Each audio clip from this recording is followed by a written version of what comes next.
We're helping you make ends meet this morning on a topic that impacts so many of you, the increasing cost of prescription medication. Americans are paying some of the highest prices for prescription medication, not just here, but around the world.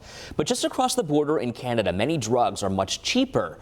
As a result, some people travel across the border just to get their meds. Now, advocates are pushing for legislation that would make it legal to import those drugs from Canada to New York.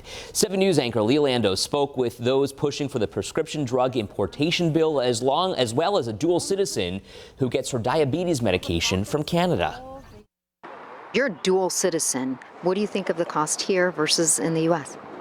There is no comparison. Jennifer Ryan was born in the U.S. but now lives across the border in Canada. I spoke with her outside the pharmacy in Fort Erie, Ontario, where she was picking up her diabetes medication. The cost of our drugs, basic, just to purchase, are probably anywhere between 50% and a third less. According to a 2021 study by the Rand Corporation, the average price of a vial of insulin in the United States was $98. In Canada, that same medication, $12. We just drove across the border here into Canada, and the Border Services officer told us in our conversation when she was asking us why we were coming across the border, she told us that people come over often to buy their prescription medication because it is so much cheaper. We're here today to talk about the importance of lowering prescription drug costs. Kathleen Benedetti Fisher from AARP says they're advocating for new legislation that would allow lower-priced prescription medication to be imported from other countries. 1 in 5 report to AARP that they're not taking their prescriptions as